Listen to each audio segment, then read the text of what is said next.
Semana passada, nós falamos sobre os mecanismos da obsessão, no final da exposição, mas não terminamos. Então, hoje nós vamos dar uma continuidade nesse tema, falando agora da simbiose. André Luiz, quando faz o estudo sobre a simbiose, ele procura fazer uma comparação com as plantas. Lá em Evolução em Dois Mundos, ele vai dizer assim, resumindo, tá? Eu coloquei com as minhas palavras aqui. O espírito lança para a intimidade do corpo do encarnado suas emanações. Radículas são raízes alongadas ou sutis alavancas de força, subtraindo-lhe a vitalidade. Depois continua dizendo, o encarnado deixa de ser controlado inconscientemente, mas em troca passa a viver protegido contra forças ocultas ainda piores. Aqui o espírito obsessor, ele cai numa espécie de armadilha da própria vingança. Nós sabemos que simbiose é quando as duas plantas ou duas pessoas passam a conviver e, ao mesmo tempo, dão e se alimentam das próprias energias. E é isso que acontece aqui. O espírito obsessor, conseguindo envolver o encarnado, se imanta ao encarnado e há uma permuta de forças, de pensamentos, de emoções. De tal maneira que o próprio espírito obsessor também passa a, de certa forma, depender do encarnado. E às vezes até há uma relação de sentimentos, de afetos do passado. Questões amorosas, questões afetivas, que se transformaram, às vezes, numa mágoa, no ressentimento e no ódio, acabam imantando os dois, o desencarnado com o encarnado.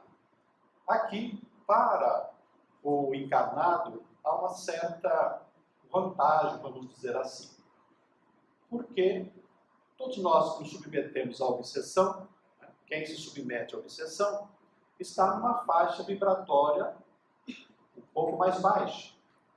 Aqui no caso, como diz o André Luiz, essa presença do espírito obsessor, de alguma maneira vinculado ao encarnado, acaba o protegendo de situações piores, de ataques piores, aos quais ele poderia estar submetido. Então é como se o espírito obsessor tivesse inconscientemente, involuntariamente, protegendo a sua vítima, porque a vítima é só dele e não vai deixar que ninguém se apodere dela. Nós vamos estudar também a parasitose, cujo outro nome é também o vampirismo. Ao contrário da simbiose, em que os dois passam a ser interdependentes, aqui na parasitose é ao contrário, ou diferente.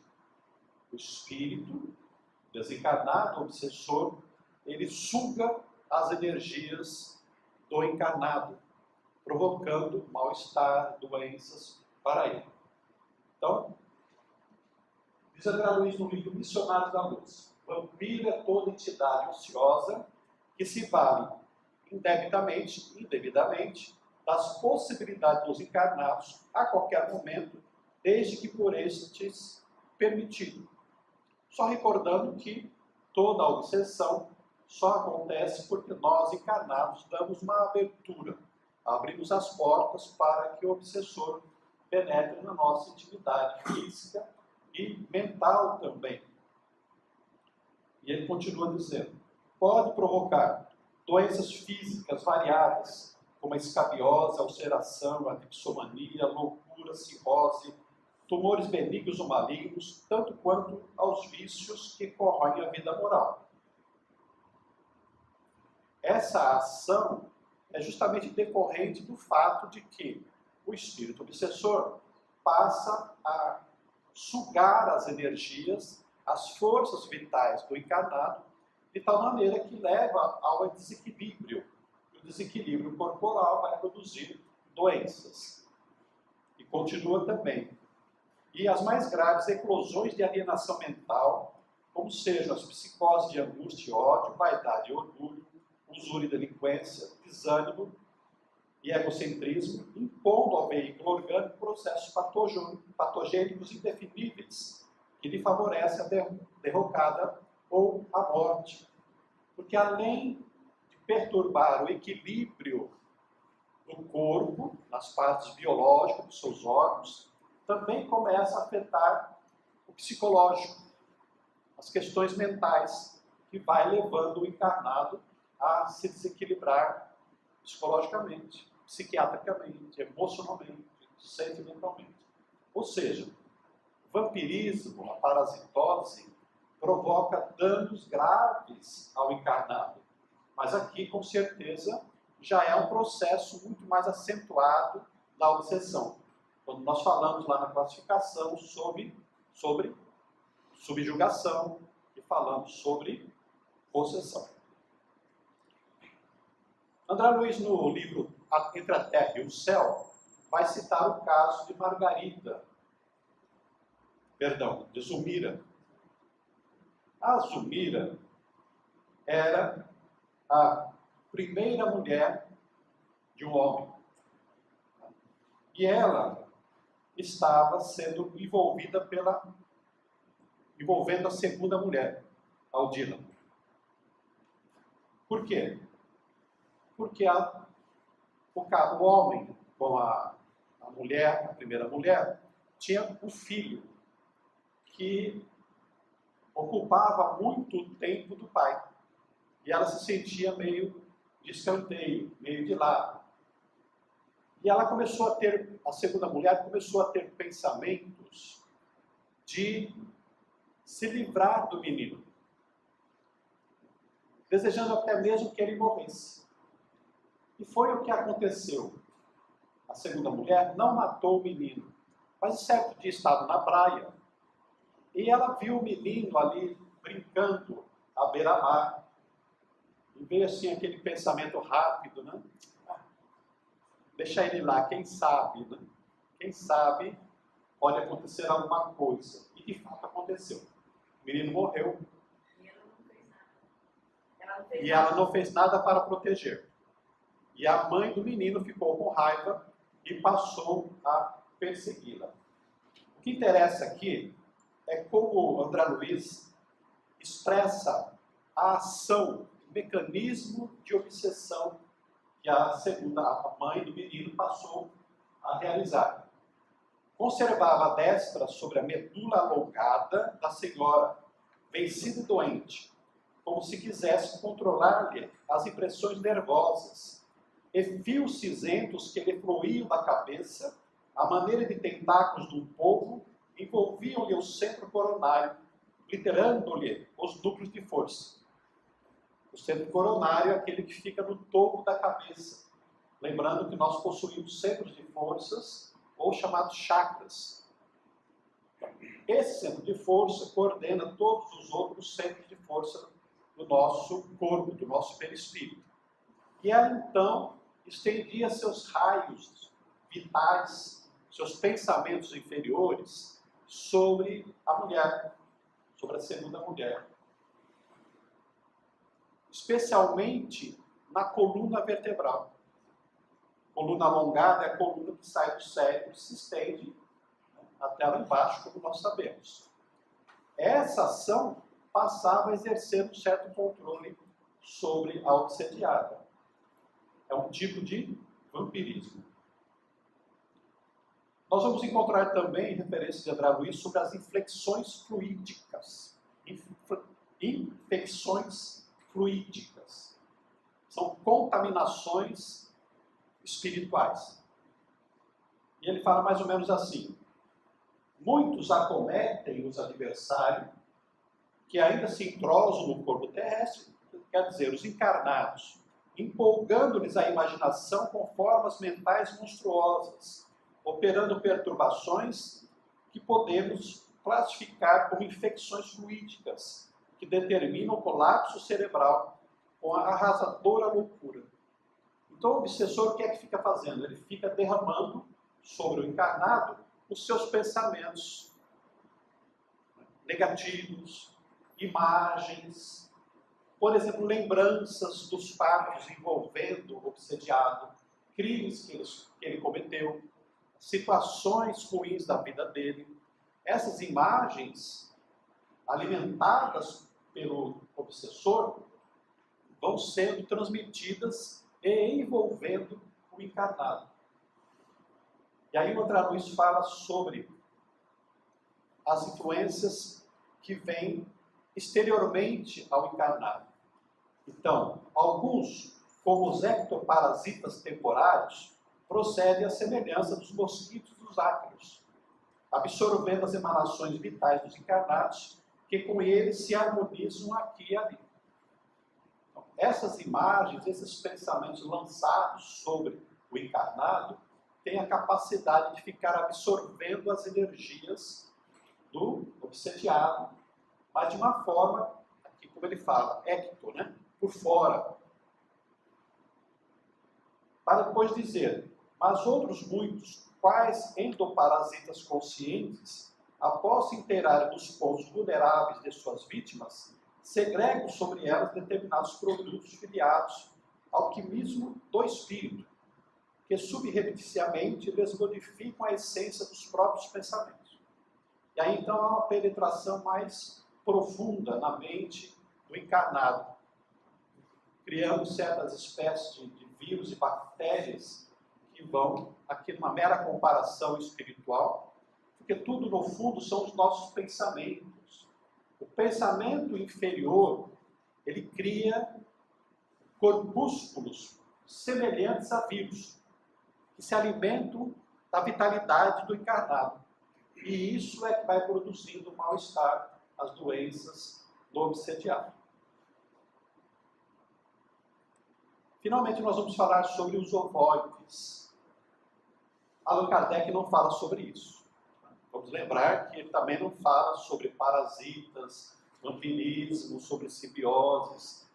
E os estudiosos posteriores, os desencarnados, os encarnados, começaram a desenvolver a temática para mostrar ocorrências efetivas do plano espiritual e do plano carnal também. Os ovoides, em síntese, significa o seguinte: o espírito entra num processo de monoideísmo, uma ideia fixa, normalmente de caráter inferior, ódio, vingança, ambição, usura. Esse pensamento entra num circuito fechado e perturba de tal maneira o espírito que ele começa a perder o controle das funções perispirituais. Aqui nós estamos falando de desencarnados. Isso não acontece com o encarnado. Esses espíritos do monoideísmo, na ideia fixa, a cristalização da mente num certo objetivo inferior, faz com que, então, ele perca o controle automático do perispírito e, por não exercitar as funções do perispírito, o perispírito vai se deformando. Nós aprendemos, com o Livro dos Espíritos, que o perispírito é muito maleável, é muito plástico, suscetível ao pensamento. Então, na medida que eu me descontrolo mentalmente nessa fixação, e perco a função do perispírito, ele vai se encolhendo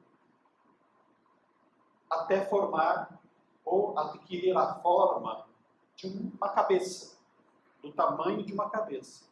É o formato de um ovoide, de um ovo, vamos dizer assim. É muito drástico isso, é uma situação bastante dolorosa para o espírito, que só vai ser revertida numa próxima reencarnação, em que o organismo vai fazer com que o perispírito se remodele e assim readquira as suas formas humanas. Só vamos ler para nós entendermos. Inúmeros infelizes, auto-hipnotizados por imagens de afetividade ou de esforço, infinitamente repetidas por eles próprios, acabam em deplorável fixação monoideística, fora das noções de espaço e tempo, acusando passo a passo enormes transformações na morfologia do veículo espiritual, porquanto de órgãos psicossomáticos retraídos por falta de função, assemelham-se a ovoides vinculados às próprias vítimas. O que interessa o ovoide no processo obsessivo? O ovoide por si mesmo, quando chega nessa situação, ele não tem condições de mobilidade. Ele não tem como se deslocar para lá ou para cá. Mas os ovoides são aproveitados pelos espíritos mais inferiores para se tornarem instrumentos de vampirização da vítima, do obsediado. Eles são acoplados ao perispírito, ao corpo do encarnado, e isso faz com que haja a vampirização, o sugar das energias. E o André Luiz, no livro Libertação, vai falar do caso de Margarida. Margarida, filha de um juiz, estava sendo alvo de um processo obsessivo bastante grave, e dentre os processos, os mecanismos da obsessão, incluía-se também o ovoide. Vários ovoides foram ligados ao corpo da Margarida, que faziam uma espécie de absorção das energias dela, levando a cada vez mais ao enfraquecimento, à perda das próprias energias, ao agravamento da sua doença. O termo que se usa indefinível sucção. É como se eles ficassem ali chupando as energias necessárias à manutenção deles próprios. É uma situação assim, bastante complicada, até difícil de nós entendermos e aceitarmos isso. E é muito interessante que quando André Luiz apresenta a questão dos ovoides, houve assim no movimento espírita uma certa rebeldia. Porque Allan Kardec não havia falado nisso e parecia ser algo assim muito estranho. Como é que o espírito pode perder a sua forma? Mas a respeito dos ovoides, não foi só André Luiz que falou. Outros autores espirituais começaram a falar sobre essa possibilidade. E nós sabemos que a recomendação de Allan Kardec quanto às novas revelações, ou revelação que já é nova, é o controle universal do ensinamento. Ou seja, um fato só vai ser incorporado à doutrina espírita quando a mesma informação, a mesma revelação for repetida por vários médios e por vários espíritos, em vários momentos. E foi isso que aconteceu exatamente com os ovoides. Vários espíritos passaram a falar sobre essa possibilidade, de tal maneira que hoje não há dúvida de que isso realmente acontece, por mais doloroso que possa parecer. Os aparelhos parasitas são construções mentais de espíritos obsessores e que vão ajudar na realização do processo obsessivo. Aqui, Ivone Pereira, no livro Recordações da Mediunidade, vai falar de uma ação obsessiva em que o espírito ele montava sobre o encarnado, se acoplava sobre o encarnado. E para uma espécie de desforra, ele havia criado ali, rédeas e freios na boca, estruturados com elementos da sombra. Porque os espíritos inferiores podem criar objetos. As regiões, chamadas umbralinas, são também situações em que objetos existem lá. Os espíritos inferiores, embora inteligentes, eles criam esses objetos. E aqui, para exercer essa vingança sobre o encarnado, nesse caso relatado por Ivone Pereira, o espírito usava o encarnado como se fosse um animal, pendurado nas costas dele. E agravava a situação usando esses aparelhos espirituais que tinham repercussões também no próprio físico e no perispírito do encarnado. Manuel Filomeno de Miranda, no livro Bastidores da Obsessão, vai falar sobre um aparelho elétrico uma espécie de chip que é implantado no cérebro do encarnado e que vai servir como instrumento de hipnose. Seria um chipzinho que conste ali uma onda sonora repetitiva de certa ordem mental e que fica rodando na mente do encarnado com um processo de sugestão para que ele realize alguma coisa. Tipo assim, é melhor você se matar. A frase desse livro, utilizada com esse Teofrastos, é: você vai enlouquecer, suicide-se. Daí a importância de nós prestarmos atenção nos nossos pensamentos repetitivos, não permitindo que os pensamentos negativos tomem conta de nós, porque é isso que vai nos levar à degradação mental e emocional. Ainda que não exista um espírito, o externo, agindo sobre nós, devemos ter como parâmetro essa observação dos nossos pensamentos para não cairmos na auto-obsessão, na auto-perturbação. Porque as nossas dificuldades psicológicas agem sobre nós da mesma maneira que agem os espíritos obsessores. Se eu, por exemplo, aceito a condição de inferioridade, eu não valho nada, eu não presto, talvez incutido pelos meus pais ou pelos meus professores na infância, se eu começar a alimentar esse pensamento, eu vou entrar numa tristeza, numa melancolia e numa depressão. Então todos nós precisamos tomar cuidado com os nossos pensamentos repetitivos. Prestando atenção em nós, na autoavaliação, na autoobservação, sempre que nós nos dermos conta de que um pensamento está lá insistentemente em nós, cortemos isso de alguma maneira. Bom, encerramos aí a questão dos mecanismos, para ter uma ideia geral das possibilidades do processo obsessivo. E agora nós vamos entrar na parte necessária. Pois não? O obsessor, mesmo após o desencarne do obsediado, ele continua atrás dele? Se ele achar que foi insuficiente o trabalho dele, porque muitos obsessores querem matar o encarnado para poder estar com ele tete a tete no plano espiritual e prosseguir na sevícia, na perseguição. Porque para esse tipo de obsessor, a vingança é sempre pouca. É sempre pouca. Gostaria o obsessor que o encarnado ou espírito vítima desaparecesse, mas como isso é impossível, procura se viciá-lo o quanto for possível.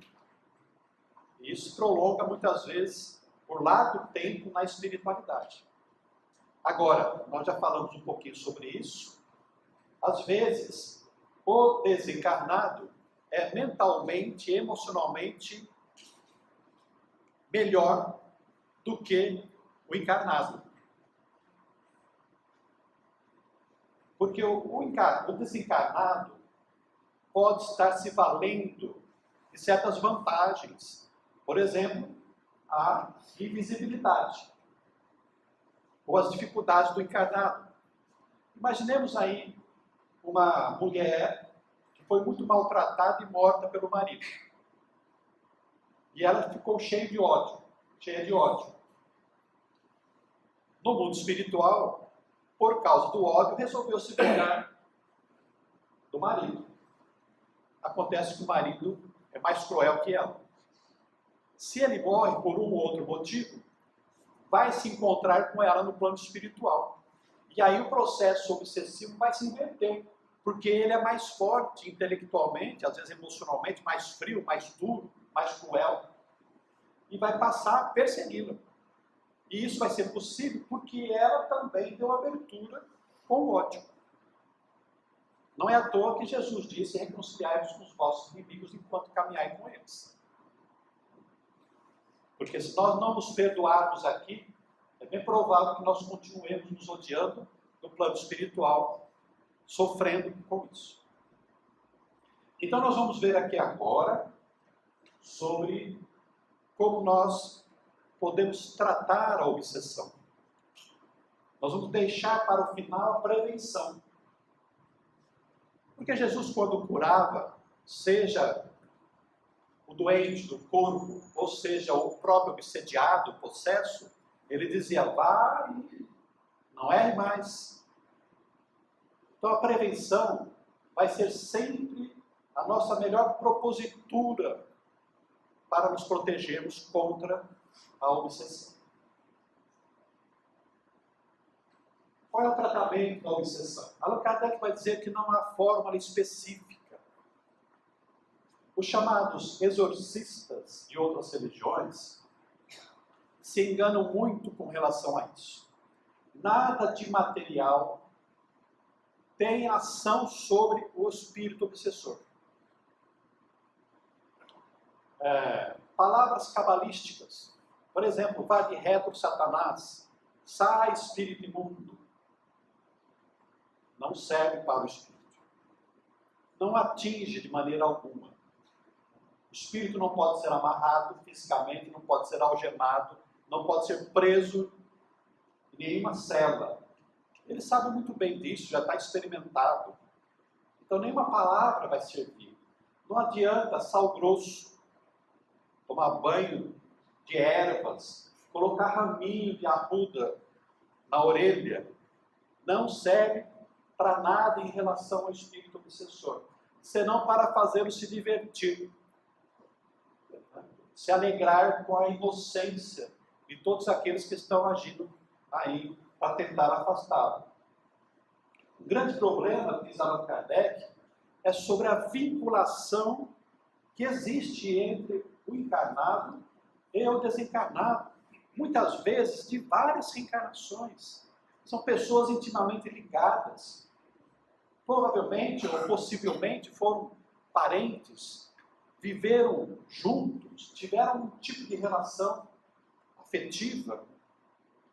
E então a gente vai imaginar que com uma palavra, e esse é o engano de muitos doutrinadores, os terapeutas mediúnicos, imaginando que por meia dúzia de palavras vai afastar um obsessor do encarnado. Engano. Quando isso acontece, aí nós ficamos felizes porque conseguimos afastar o obsessor ou convencê-lo, é porque ele já está sendo atendido pela espiritualidade há muito tempo. Ali são os momentos já finais, a gota d'água que faltava para que ele fosse convencido a abandonar aquela empreitada. Então, os terapeutas não devem se vangloriar de nada, muito menos de ter convencido alguém a abandonar a sua vingança. Esse vínculo pode ser rompido pela melhora do obsessor ou do obsediado. Lembra que nós falamos que é um intercâmbio mental?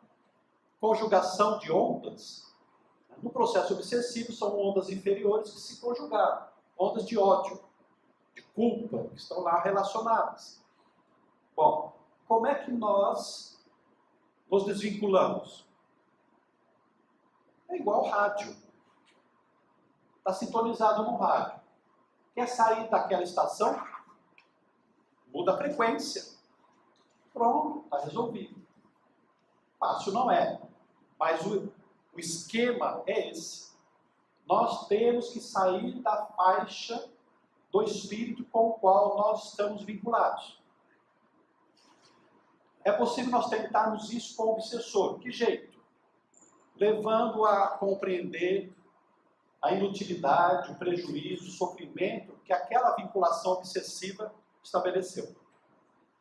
Levá-lo ao perdão, ao desejo de progredir, de melhorar, de buscar criaturas que ele ama. E se ele conseguir perceber que isso é bom para ele, se ele conseguir perceber que é bom para ele, ele vai se afastar.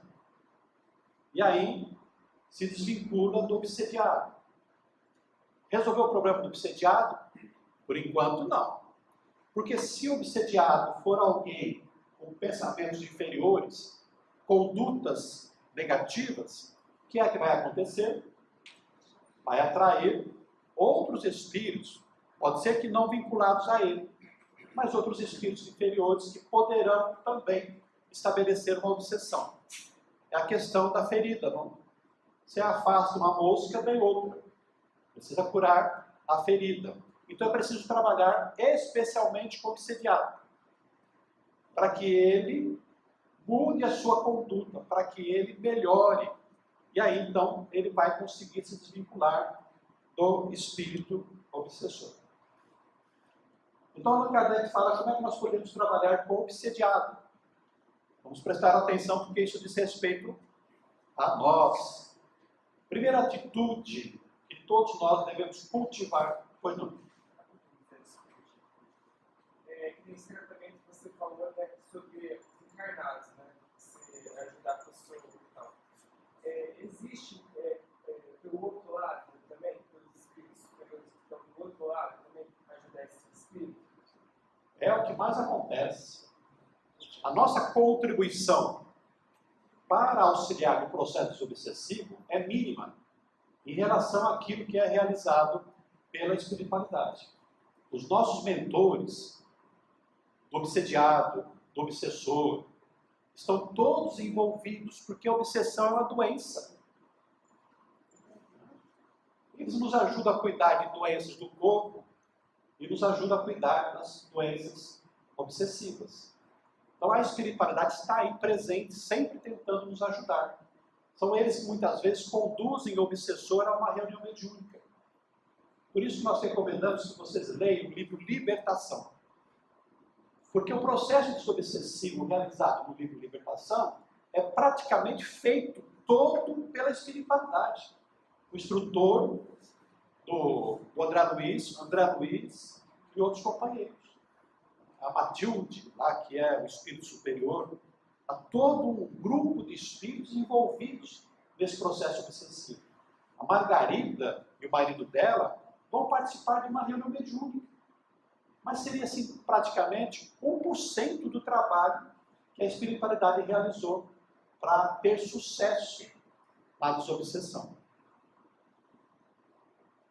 Então é preciso que nós tenhamos um procedimento voltado para a oração. É preciso levar o obsediado a orar. Porque nesse envolvimento, ele se afasta do centro espírita ou da religião, ele se afasta do contato com Deus, muitas vezes descrê de Deus. Então, nesse momento muito especial, o obsediado deve ser convidado, incentivado, e muitas vezes é preciso orar junto com ele.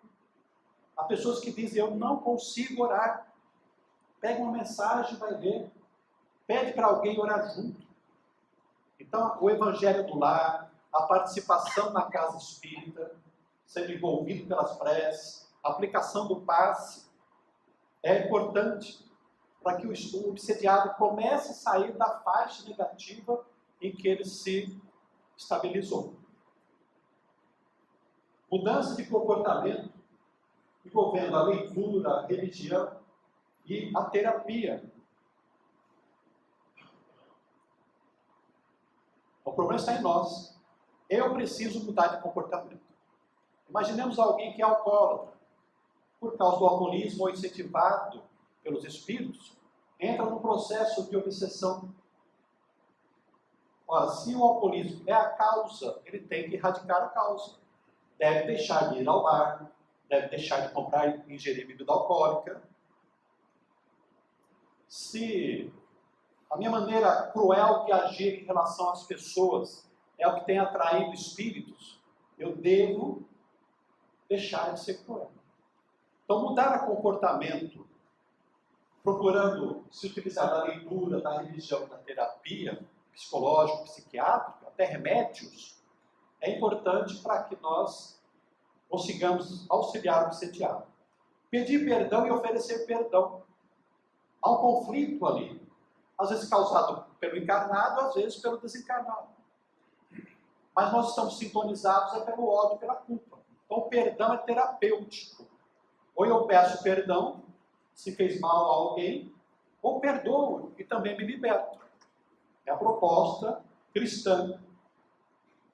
Rogar a assistência dos bons espíritos, porque nós não somos capazes, muitas vezes, de nos libertar sozinhos.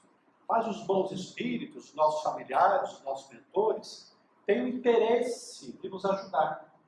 Mas nós precisamos rogar a eles. Pedi e obterei, buscar e achareis, disse Jesus. Então, sabendo que os nossos mentores estão conosco, nós devemos manter contato com eles. Sintonizar mais com os nossos mentores do que com os obsessores. Por isso nós devemos dar muita importância ao obsessor e dar mais valor, considerar mais os nossos mentores, manter mais contato com eles. Só esclarecendo, quando fala mentor, às vezes tem pessoas que pensam que só o médico tem mentor. Na verdade, todos nós temos os benfeitores espirituais que nos auxiliam constantemente para nos realizar. Os chamados anjos da guarda. Todos nós temos individualmente. Às vezes tem mais que um. Tem um mentor-chefe lá da família, tem os mais particulares. Depende. E não importa.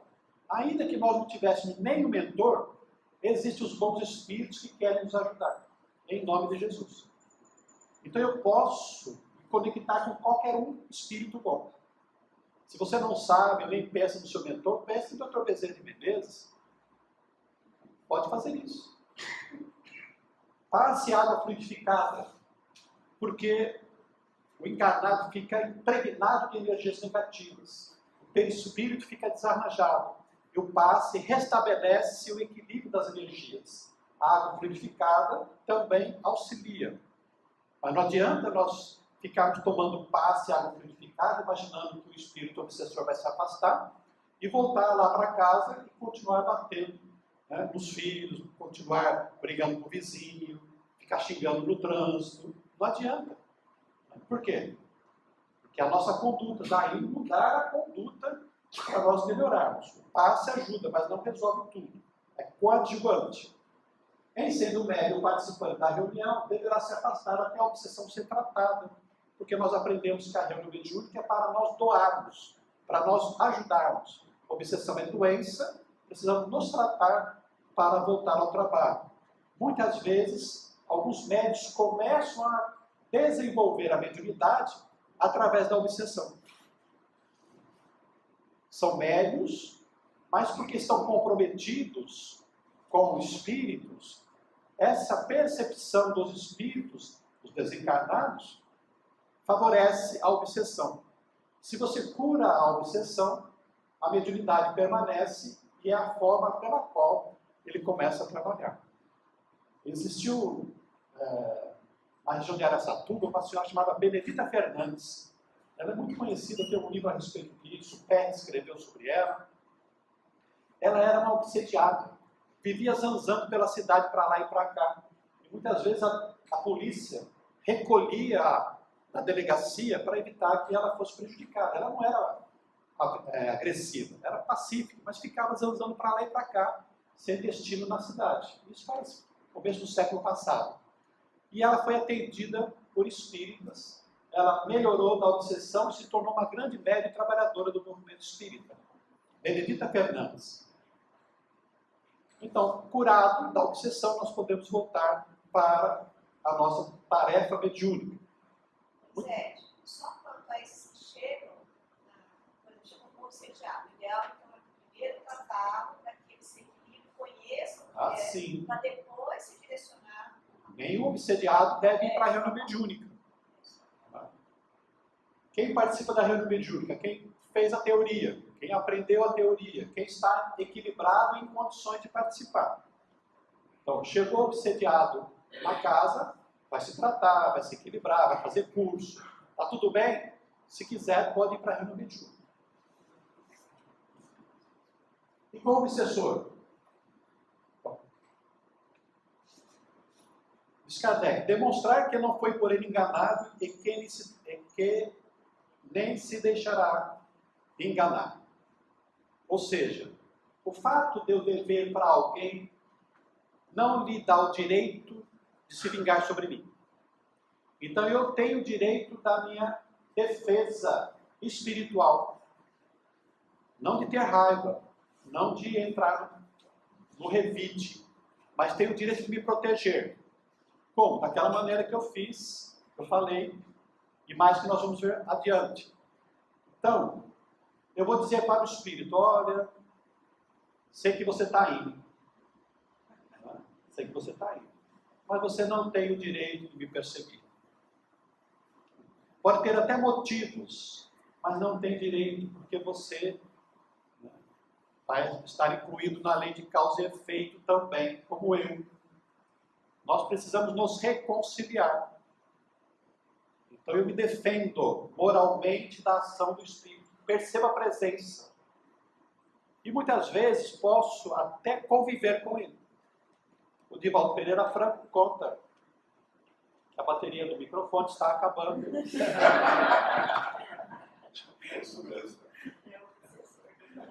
Não é obsessor.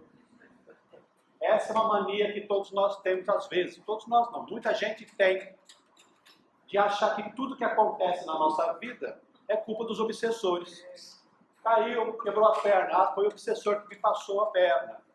Né? Perdi a chave, foi o obsessor que escondeu a chave. Vamos pensar que a maior parte das nossas dificuldades é culpa nossa mesmo. Cansar-lhe a paciência pela prática do bem. Então, se você está lendo um livro e ele fica passando pensamentos inferiores, energias para você dormir, treine mais e mais a leitura. Em vez de ficar deitado na cama, lendo um livro de lado, vai aguentar só um minutinho, porque vai estar dormindo daqui a pouco, leia sentado à mesa. Ainda assim, leia em voz alta. Faça cópia. Aí você vai cansando, porque nenhum espírito obsessor inferior aguenta você ficar lendo o Evangelho meia hora. Pelo menos naquele momento, ele vai dar uma passeadinha lá fora. Vai acabar nunca esse negócio. Pois é. Leia o Evangelho o dia inteiro. No entanto, o espírito deve ser tratado com benevolência, energia e benevolência. Não podemos entrar na mesma faixa de ódio do espírito. Não desejar revidar, xingar o espírito. Tem gente que faz isso. Já fez isso, tadinho dele. Ele vai ficar com mais raiva ainda. O senhor me ensinou a fazer mais. Então, faz tempo isso. Faz tempo. Não vou nem falar para ele que o inimigo não dá, né? Não. Nós temos que ser. Lógico, ele sabe que ele não é meio. O Espírito sabe que ele está realizando a vingança. Então nós vamos. Tem que mostrar firmeza, é isso? Exatamente. E mudar os hábitos. Firmeza, energia, fazer tudo aquilo que nós falamos. Né? Porque se o obsessor é a nossa vítima do passado, por que não vamos ser cruéis novamente contra ele? Muitos espíritos obsessores dizem assim, ele não muda, ele continua sendo o mesmo homem cruel e vingativo daquela encarnação que me matou, que me explorou.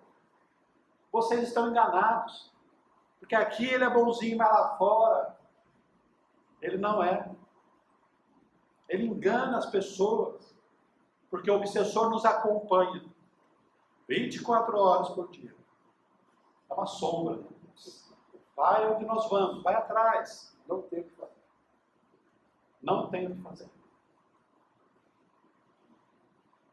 Então, o que é que nós temos que fazer? É a nossa mudança. Nosso tempinho está meio apertado. Devemos orar por ele, vencendo pelo nosso procedimento. Mostrar para ele que nós mudamos. Que hoje eu sou uma pessoa melhor. Que eu quero a reconciliação, a compreensão, o entendimento. É isso que vai ajudar a convencer o Espírito de que ele pode nos dar uma oportunidade. Às vezes uma trégua. Ele não perdoa, mas ele dá uma trégua, dá um tempo. Vou ver se você mudou mesmo. E aí nos dá alguns meses, nos dá alguns anos. Se a gente mudar, ele fala assim, puxa, ele mudou mesmo. Eu vou ter um pouquinho de compaixão dele. Vamos nos entender depois. Se é possível, transformar a antipatia, a raiva, o ódio em simpatia. Foi o que aconteceu com o espírito Máscara de Ferro, o obsessor do Divaldo Pereira Franco. Já ouviram falar sobre essa história? Ela é meio longa, não dá para contar aqui.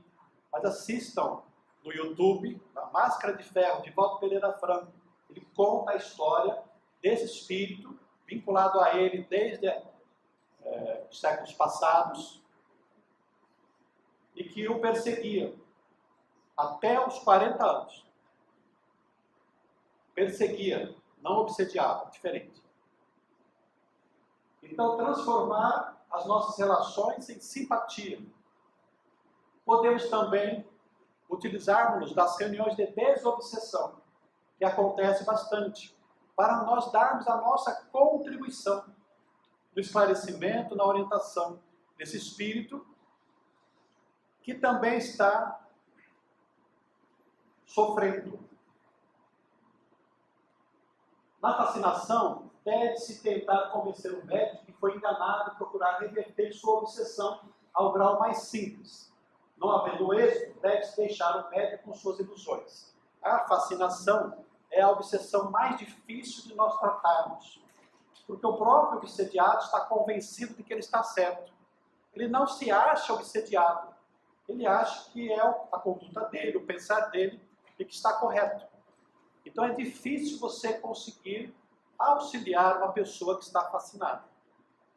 Se isso não acontecer, se não der certo, ele vai cair cada vez mais, até sofrer. Na subjugação, se nós pensarmos no trabalho aqui de encarnado, o encarnado que vai trabalhar com a desobsessão, no caso da subjugação, deve ser alguém que tem um moral bastante elevado, uma moralidade, uma espiritualidade superior, como fazia Jesus, quando dizia ao espírito imundo que saísse, e ele sai. Nós sabemos de casos aqui de Marília mesmo. Eu lembro do caso do senhor Manuel Saad. Ele trabalhou muito tempo no Hospital Espírita, e não era raro chegar lá um obsediado, todo amarrado, levado pela polícia, e ele, porque via a espiritualidade, dizia, pode soltar. Conversava com o espírito, para ele se afastar. Então precisa ter alguém em melhores condições espirituais para agir na subjugação. Mas isso acontece muito no plano espiritual. Os espíritos moralmente elevados é que conseguem agir sobre esse tipo de espírito.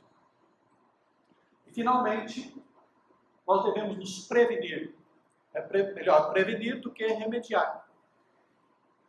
Nós temos que ter uma conduta de tal maneira a evitar a doença obsessiva. Porque depois que a obsessão está estabelecida, é meio complicado de nós fazermos o tratamento. Então, para evitar todo o sofrimento que nós vamos suportar com a influência do espírito e no tratamento da desobsessão, é melhor, a partir de agora, desde sempre, nós temos uma conduta que evite a ação maléfica do espírito inferior. Isso é obsessão. Então, nós vamos ter que ser cristãos todo dia. Oração e leitura sadia diariamente. Levanta com um pensamento bom, orando. Dá para ler? Leia uma página. Saia para a rua pensando positivamente. Vai almoçar, agradeça. Está com dificuldade? Pare e ore. Vai para o trânsito. Pensamento positivo. É uma disciplina permanente. É o vigiar e orar. Pensamentos e conversações nobres. Nada de falar mal do outro. Nada de falar mal do governo, do político, do vizinho. Pedir para ser santo, né? Mas é. É ser cristão. Isso aqui é a teoria proposta por Allan Kardec e os espíritos superiores. Nem eu faço isso. Mas qual é a definição do verdadeiro espírita? Aquele que se esforça. Se nós estamos nos esforçando, nós vamos alcançar esse patamar de proteção espiritual. Não só dos desencarnados, mas dos encarnados também. Não nos deixarmos envolver pelas conversas maliciosas, negativas, inferiores, maledicentes dos encarnados. Cultivar o silêncio. Estudo, porque o estudo ilumina a mente. Conhecer o Evangelho acumula lições nobres na parte superior da mente, no superego, na parte nova, o neocórtex do cérebro. E isso é que nos ajuda a pensar e a refletir sempre no bem. Praticar a caridade. Praticar a caridade é fazer o bem. Todos os dias, todas as horas, quaisquer que forem os momentos, as situações. Não é no centro espírita, não é numa instituição. Porque nós podemos fazer a caridade em qualquer lugar, de qualquer forma, até pelo pensamento. Então, quando eu vivo com a minha mente voltada para o bem, exteriorizando o bem dessas diversas formas que nos foram apresentadas, nós estamos nos prevenindo e nos garantindo contra a influência dos obsessores. Portanto, vivendo mais em paz, tendo uma certa garantia de que nós não vamos acumular peso nas nossas lutas diárias. Porque viver aqui na Terra já é uma grande dificuldade. São muitas lutas. Nós já trazemos expiações do passado, que muitas vezes repercutem no nosso corpo. As dificuldades do trabalho, do estudo, da religião, da família. E se nós nos deixarmos envolver também pelos espíritos inferiores, é uma carga a mais que muitas vezes nós não somos capazes de suportar e vencer.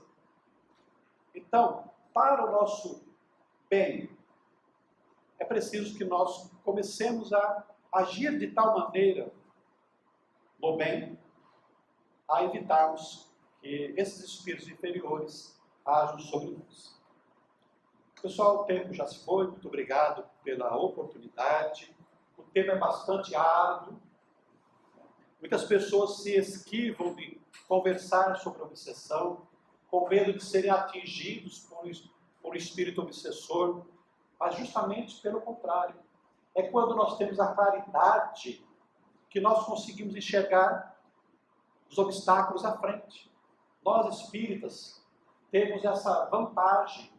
Nós somos instruídos, orientados, informados sobre a existência do mundo espiritual, de espíritos bons que nos ajudam e de espíritos inferiores que querem a nossa infelicidade.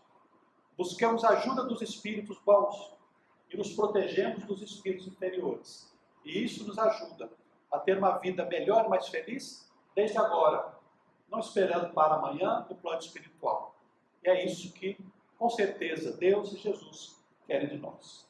Muito obrigado. Muita paz a todos.